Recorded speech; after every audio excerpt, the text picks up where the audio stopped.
ce 26 mars, nous sommes au 4e degré d'initiation du carême présidentiel, donc qui est initiatique à l'art royal et à la magie noire. Donc ce 4e degré est consacré à l'initiation à l'esclavage au nom des droits de l'homme. Il est placé sous le signe du scrutin de la loi, du combat spirituel et de l'exorcisme. Français, nous allons devoir prendre de la hauteur. Arrivé au 4e degré d'initiation de ce carême théologico-politique, le moment est venu d'en venir à la double révélation liturgique et politique des tables de la loi, à scruter pour rompre avec la manière enténébrée de penser, de juger et d'agir avec le mensonge et l'impuissance stigmatisée le mercredi des cendres et faire lever en nous plus que l'homme fort et bien armé de la parabole du jour pour accéder aux fruits de lumière, bonté, justice et vérité attendues de tous pour la résurrection de Pâques comme des élections présidentielles. Donc, en premier lieu, rappelons les acquis des 3 précédents degrés. Donc, ce carême a pour but de purger la purge du mensonge et de la triche qui caractérise évidemment tout ce contexte, notamment politique. Il y a la première clé, c'est que le diable est le singe de Dieu, le père du mensonge. Il y a une division entre magie noire et magie blanche qui sont les mystères divisés en 2. Le terrain, c'est le terrain du langage. Donc, du point de vue théologique, ceux qui refusent la parole de Dieu sont du diable. Et nous avons vu notre premier degré d'initiation consistant en un pacte de vérité personnelle passé pour se purger du mensonge et de la triche. À tous ceux qui veulent donc passer ce pacte, il est pour accomplir cette résurrection personnelle et collective du salut public. Donc il suffit donc pour cela d'avoir toujours présent à l'esprit le nec plus ultra de cette vérité suprême que le diable n'est que le singe de Dieu et que la magie noire n'est que l'image inversée de la magie blanche, son miroir le plus parfait d'aveuglement. L'aveuglement étant le premier signe, le premier degré, le premier déchâtiment. Donc, retrouver la vue n'est-il pas le premier signe annonciateur du salut? Donc, c'est ce que nous devons retrouver. Alors, le deuxième degré, donc le premier, c'était le pacte de vérité personnelle, parce que chacun pense toujours aux autres, mais il faut commencer, vertu bien ordonnée commence par soi-même. Le deuxième degré d'initiation, c'est celui du serviam non serviam. Servir, je servirai ou je ne servirai pas. Bon, c'est celui de la tentation, donc de la soumission au mensonge contre un profit. C'est l'échange du pouvoir contre la servitude que nous voyons à tous les degrés. Donc, accepter le mensonge pour devenir esclave, c'est ce deuxième degré d'initiation que nous rencontrons, où nous sommes maîtres du serviam ou esclaves du non-serviam. Donc, c'est la question que nous devons nous poser. Et évidemment, disons que c'est la question de la perte de liberté. C'est-à-dire que nous perdons de la liberté pour un échange avec un profit. Donc, le troisième degré d'initiation, c'est celui que nous avons vu, donc la séparation de notre société en initiés et profanes. Donc, c'est ce qui exclut toute égalité, effectivement, puisqu'on dit toujours que l'égalité doit être respectée. Et donc, ceci met en évidence l'intolérable discrimination dans une démocratie entre 2 catégories, effectivement, de Français, ceux qui sont initiés et ceux qui ne le sont pas. Bon. Alors, donc, nous arrivons maintenant au 4e degré d'initiation, qui est une initiation à la loi suprême du langage théologico-politique. Bon.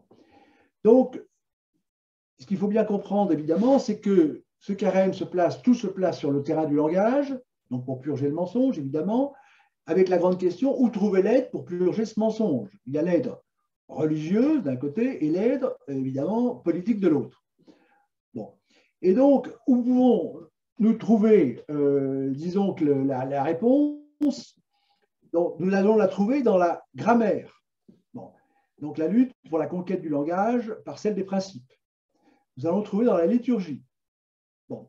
Et dans le haut du langage, la vérité supérieure. Et donc, il y a 3 théorèmes, peut-on dire, dans ce degré d'initiation. Il y a le fameux théorème de l'artilleur, le haut domine le bas, qui est vrai dans le langage. Le théorème numéro 2 de la théologie, tout ce qui monte converge, donc les deux se rencontrent. Et le théorème numéro 3, c'est la fameuse phrase de Molière, la grammaire qui s'impose même au roi et les fait la main haute, obéir à ses voix. Donc, le mystère que nous avons à régler, c'est celui que nous avons abordé, disons, dans la dernière degré d'initiation, c'est celui des hommes naissent libres et égaux en droit. C'est celui des droits de l'homme. Il y a une lecture pour le profane, évidemment, la naïve, et puis la lecture pour l'initié. Donc, c'est ce que nous devons faire. Alors, donc, actuellement, donc dans cette troisième semaine de carême, le dimanche, il s'agit du respect de la loi divine comme modèle d'initiation au mystère des droits de l'homme. Donc, il y a la partie religieuse et la partie, évidemment, politique. Donc, c'est l'évangile selon saint Luc, 2, 14, 28. C'est la parabole de l'homme vigilant contre l'homme fort et bien armé de la parabole qui est, nous allons voir, le diable. Alors, cet évangile se décompose en trois parties. Vous savez que, disons que dans l'initiation, il y a le nombre 3 et le nombre de l'initiation, comme nous l'avons vu. Premièrement, l'homme fort et bien armé, c'est le démon. Ça, c'est la première partie. Deuxième partie, mais le Christ est plus fort, remporte la victoire sur lui. C'est le deuxième temps. Le troisième temps, l'homme que nous sommes doit rester vigilant et la victoire est assurée à quiconque écoute et observe la parole de Dieu. Donc nous voyons qu'effectivement, du point de vue liturgique, l'homme trouve l'aide, évidemment, dans la parole de Dieu. Et nous allons voir ce que ça donne en politique. Alors, pour sortir de l'impuissance religieuse, donc il faut l'aide de la parole de Dieu, et pour sortir de l'impuissance politique due au plafond de verre de la démocratie, nous allons le voir, eh bien, il faut l'aide de justement cette liturgie qui va nous faire comprendre quelle est la clé de ce mystère. Donc, il y a deux voies pour chasser les démons religieux et les démons politiques. Alors, d'une part, il y a l'initiation religieuse. Bon, celle de la civilisation chrétienne, donc on l'a vu, observer la parole de Dieu pour avoir son aide. Mais c'est observer dans la liturgie, pour obtenir la grâce, il faut observer les commandements de Dieu.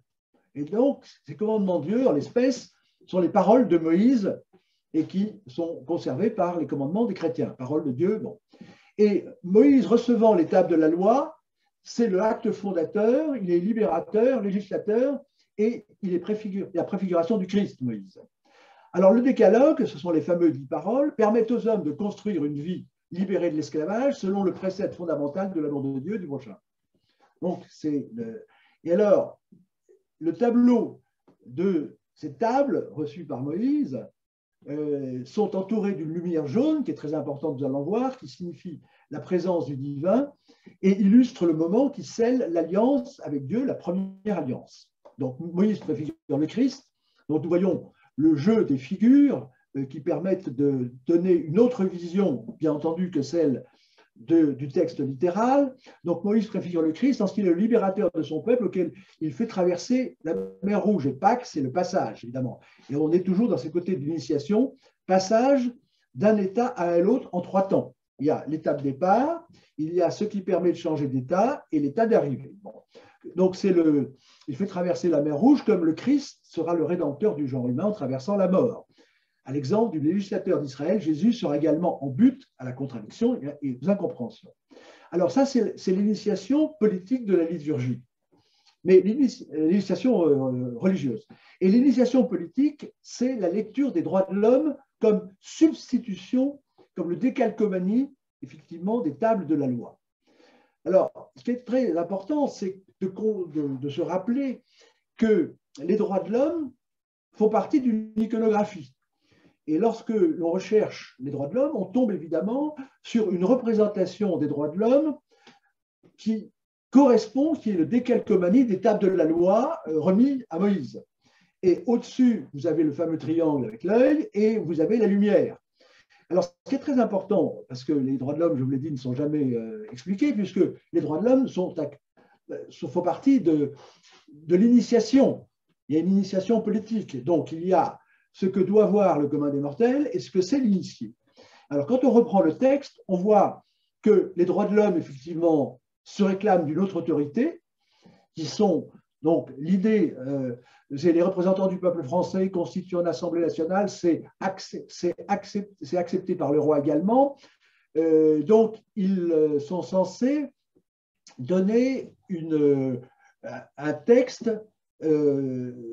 formalisant les droits naturels. Donc, au-dessus des droits de l'homme, les droits de l'homme pointent sur les droits naturels, inaliénables et sacrés de l'homme. Voilà. Donc, il faut bien savoir que lorsque le président Macron parle du droit au sacrilège, évidemment, c'est le droit au sacrilège, évidemment, des droits naturels, des droits de l'homme.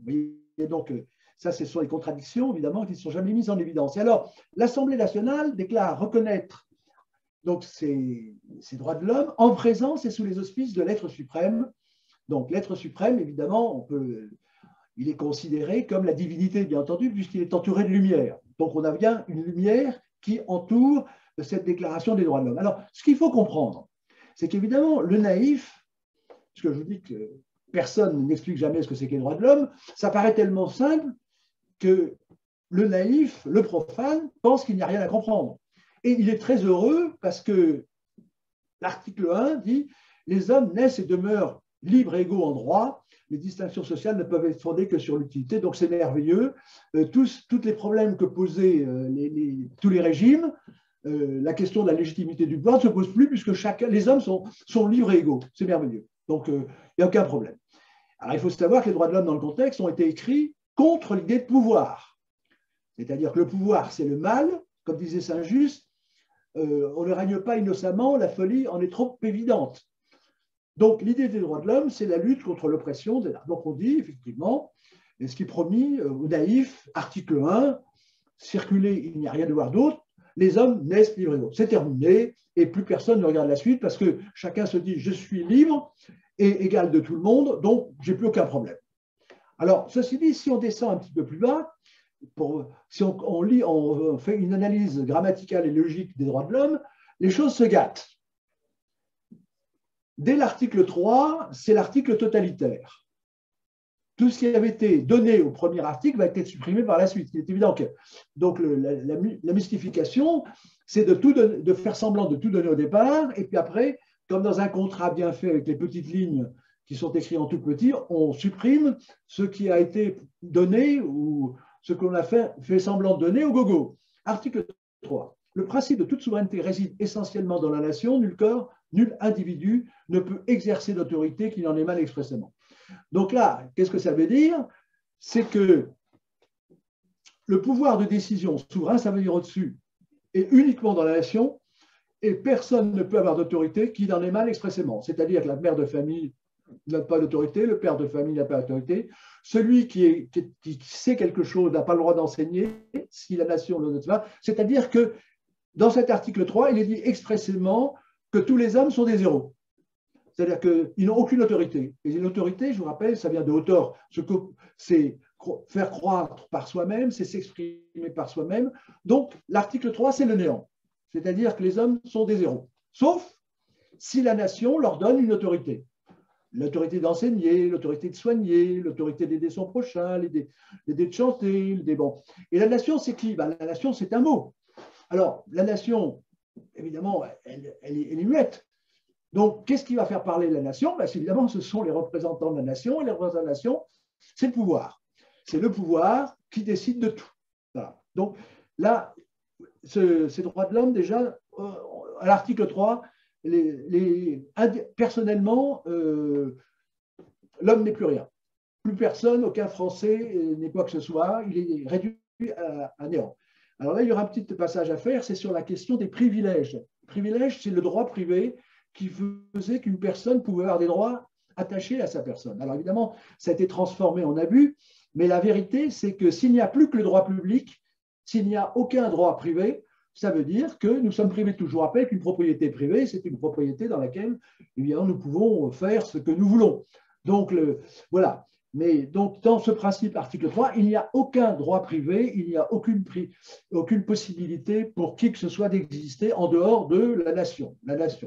Voilà. Et dès l'article 4, j'arrêterai là, la liberté consiste à pouvoir faire tout ce qui ne nuit pas à autrui. Ainsi, l'exercice des droits naturels de chaque personne n'a de borne que celle qui assure aux autres membres de la société la jouissance de ces mêmes droits. Ces bornes ne peuvent être déterminées que par la loi. Donc, ça veut dire en clair que dès qu'on respire, évidemment, on peut nuire à quelqu'un, et que le seul qui puisse dire ce qu'est la liberté, c'est la loi, c'est-à-dire que c'est le pouvoir totalitaire, c'est la dictature de la loi, c'est-à-dire comme la nation, ce sont ceux qui ont le tampon de la loi et ce sont ceux qui sont au pouvoir. Donc, rapidement, on voit que les droits de l'homme qui sont effectivement représentent, si vous voulez, l'initiation. Comprendre les droits de l'homme, c'est s'initier à l'esclavage au nom des droits de l'homme. Donc, les initiés savent très bien que les droits de l'homme sont le moyen, l'outil magique qui a permis effectivement de nous transformer en des esclaves. Voilà. Donc, et c'est ce qu'ont exprimé les Gilets jaunes, qui l'ont montré. Ils ont beau dire liberté, liberté, c'est un mot qui ne peut être actionné, évidemment, que s'il y a la puissance publique derrière, et la puissance publique, c'est le pouvoir. Donc, c'est ce qu'avait très, très, très bien dit un ancien président du Conseil, et qui avait dit, qui avait écrit un livre qui s'appelait Le souverain captif, c'est André Tardieu, et qui avait bien dit, on a toujours affaire au même, c'est-à-dire que ce qu'ils appellent démocratie, c'est une dictature absolue qui est contrôlée par un petit nombre de personnes, nous voyons, et le peuple est là uniquement, c'est un mot qui n'a aucune possibilité de s'expression, c'est un ensemble de zéros. Et voilà. Donc les droits de l'homme, comprendre, faire l'analyse grammaticale et logique des droits de l'homme, c'est comprendre la raison pour laquelle la France, qui était le premier pays au monde, est à la queue maintenant, n'a plus aucune expression et a été remplacée par les États-Unis. C'est parce que les droits de l'homme sont un moyen de magie noire pour exterminer effectivement la France et les Français et le modèle français. J'ajoute que lorsque vous prenez le Code civil, Napoléon disait expressément que c'était un moyen magique effectivement de dominer la population. Il l'envoyait à Naples en disant à son frère Joseph, prends ce code civil, grâce à lui, tout ce qui est pour toi vivra, tout ce qui est contre toi vivra. Donc les droits de l'homme, c'est ça, c'est-à-dire que c'est la dictature qui s'est installée évidemment à l'instigation anglaise, dans le modèle anglo-saxon à la Révolution, donne tous les pouvoirs et on ne peut acquérir des droits et des pouvoirs qu'en étant évidemment collaborant avec ce pouvoir. Nous le voyons actuellement et dans la situation que nous avons vécue pour la santé, puisque ces droits de l'homme interdisent même évidemment de respirer comme il le faut, de se soigner, de penser qu'on peut mieux peut-être, il faut au moins renforcer son système immunitaire. Et donc ces droits de l'homme, c'est la dictature extraordinaire puisqu'elle se présente sous le nom de la vérité. C'est la dictature au nom de la vérité, nom de la liberté, comme il y a eu l'assassinat, nous l'avons vu, de 40 000 personnes assassinées par la politique criminelle du gouvernement au nom de la santé, etc., etc. Alors le champ de bataille, au moment des présidentielles, c'est un bras de fer donc anti-plafond de verre, puisque tant que les Français n'auront pas compris la magie des droits de l'homme, qui leur enlève tous les droits, effectivement, tous les pouvoirs personnels, eh bien effectivement, cette dictature qui nous réduit à néant pourra perdurer. Et le champ de bataille, évidemment, de ce plafond de verre, c'est d'un côté, il y a le peuple, d'un côté le peuple français, qui est avide de vérité, de liberté, de retrouver sa joie de vivre, puisque le président Macron nous a même enlevé la joie de vivre, qui est une certaine insouciance, puisque maintenant il faut tout vérifier, et de l'autre, il y a le pouvoir du mensonge, le chiffre. Donc le pouvoir disons que le pouvoir de mise en esclavage au nom des droits de l'homme. Donc voilà. Donc c'est de l'autre côté. Et actuellement, c'est ce que j'ai dit sur les Gilets jaunes, personne n'a été capable d'avoir une doctrine, évidemment, qui la domine. J'en profite pour ne pas oublier que le président, que j'appellerais Biden en français, Biden pour les autres, était aux frontières hier de la Pologne et a bien dit, il a décrété un nouvel ordre du monde, vous voyez, c'est le nominalisme, c'est la magie noire, le nouvel ordre du monde, c'est d'un côté la démocratie, évidemment, contre l'autocratie, les autocrates. Voilà, donc il décrète et ils font rentrer dans les boîtes de mots, donc c'est la magie noire qui, effectivement, s'installe au sommet, et donc de même que vous aviez les commandements de Dieu qui commandent, évidemment, toute la vie fidèlement des fidèles, si on peut dire. Donc, c'est l'adhésion à la parole de Dieu. Là, c'est l'adhésion du côté politique au sommet de la pyramide qui est les droits de l'homme, qui est la démocratie. Alors, pourquoi est-ce que la démocratie, c'est le mot le plus fort? Eh bien, déjà, Robespierre avait cherché le mot le plus fort lorsqu'il a créé la fête de l'aide suprême. C'est que celui qui domine, c'est la formule de l'artilleur, le haut commande le bas, celui qui commande les principes les plus hauts commande le bas. Et quel est le principe le plus haut dans un peuple? Eh bien, évidemment, c'est la fameuse formule latine finalement, salus populi, prima lex, le salut du peuple est la suprême lex, la suprême loi. Donc, si vous représentez le peuple, vous pouvez tout commander. Vous pouvez envoyer, évidemment, vos compatriotes à la mort, vous pouvez tout décréter parce que vous représentez la valeur suprême. Donc, toute l'astuce de magie noire de ceux qui se prétendent démocrates, c'est de dire, nous représentons le peuple. C'est ce que j'ai dit tout à l'heure, article 3. Nous sommes la nation, nous représentons le peuple, nous sommes les démocrates, donc vous devez être nos esclaves. Donc, c'est ce piège sémantique dans lequel nous sommes. Et nous voyons très bien que le président Biden, effectivement, se décrète encore démocrate. Il a dit que, évidemment, son adversaire avait étranglé la démocratie. Donc, ceux qui possèdent le mot démocratie, ceux qui possèdent le mot droit de l'homme, eh bien, liberté, eh bien, c'est la liberté dominant le peuple, guidant le peuple, mais la liberté esclavagiste, c'est-à-dire que c'est bien la vision initiatique de la liberté, ce sont ceux qui se décrètent liberté et toute atteinte contre leur pouvoir est déclarée liberticide. C'est ce qu'a fait le président Macron en 2012. Il a déclaré que tous ceux qui n'étaient pas d'accord avec lui, c'était l'anti-France. Donc c'est un jeu sémantique tout à fait une algèbre, tout à fait banal, tout à fait simple, presque puéril, mais ça marche. Mais ça marche, et quand le président Biden dit « nous sommes la démocratie », ben, tout le monde l'écoute et tout le monde croit qu'il est la démocratie. Non, c'est la pire des dictatures, c'est la pire du pouvoir génocidaire, puisque je vous rappelle que la Statue de la Liberté éclaire un cimetière, puisqu'ils ont tué tous ceux qui étaient avant eux, et disent maintenant nous sommes la liberté, et nous allons conquérir le monde avec la liberté. Et c'est ce qui explique que les 13 colonies disons, d'Amérique aient pu conquérir l'Amérique du Nord, où la France avait toute la place que vous savez, et puis après ils ont débarqué en Europe et ils continuent. Je vous rappelle la formule des Indiens, pourquoi veulent-ils tout? Mais quand on est la liberté, quand on est la démocratie, quand on est le bien, quand on est la vie bien, eh bien on a le droit de tout prendre au nom de la liberté, on libère tout le monde et on a le pouvoir absolu. C'est tellement puéril qu'effectivement on se demande comment cette dictature sémantique avec le haut qui commande le bas, le haut s'étant le salut du peuple et le bas évidemment c'est le peuple, comment les choses ont-elles pu perdurer jusqu'à maintenant. Donc l'enjeu actuellement c'est effectivement de sortir de l'esclavagisme des droits de l'homme, et qui est les droits de l'homme sont suicidaires. Nous l'avons vu aux élections 2017 qui nous ont volé les élections, c'est-à-dire que les Français ne peuvent pas élire un président effectivement à leur service. Les Gilets jaunes en ont fait la triste expérience. Le coronavirus a conduit des droits de l'homme de Macron, sauver des vies quoi qu'il en coûte, je vous protège. Ça a conduit à un négationnisme du traitement, et je rappelle, à l'assassinat de 40 000 morts, que j'évalue à 40 000 morts, dans l'indifférence générale, mais il y a bien eu un assassinat de 40 000 morts. En Ukraine, on arrive à des sanctions automatiques, et nous avons Charles Gave qui a très bien parlé sur ces nouilles, disons qu'à midi, des conséquences dramatiques de ces sanctions.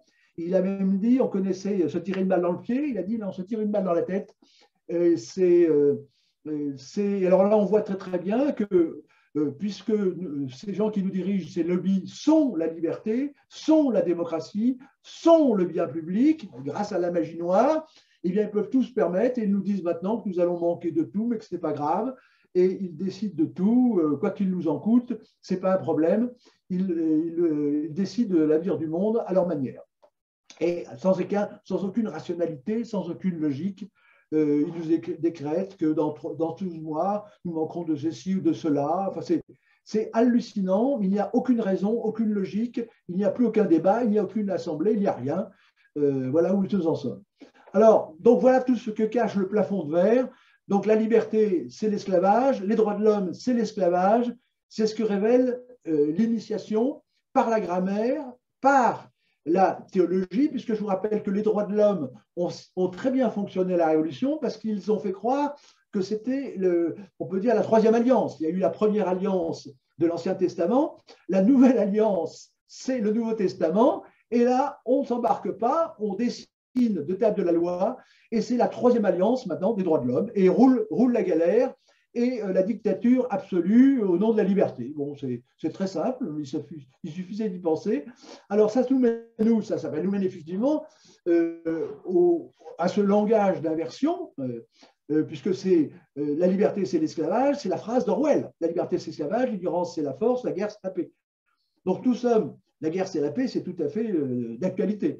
Donc, alors que quand même, Orwell date de 1948, alors que la harpe, le français la harpe, a dénoncé ce langage d'inversion qui appelle vertu ce qui est le vice, et tutti quanti, depuis le 31 décembre 1794, eh bien ça continue.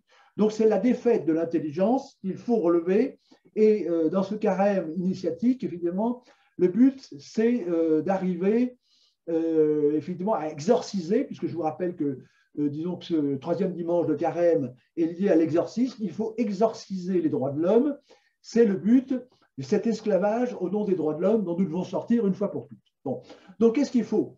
Eh bien, le but, en conclusion, c'est qu'il faut remplacer le mensonge de l'obscurantisme des droits de l'homme par la lumière de la justice et la vérité. Il faut inverser l'inversion qui a été faite par ces droits de l'homme, qui a culbuté complètement le sens des valeurs indiquées par la théologie.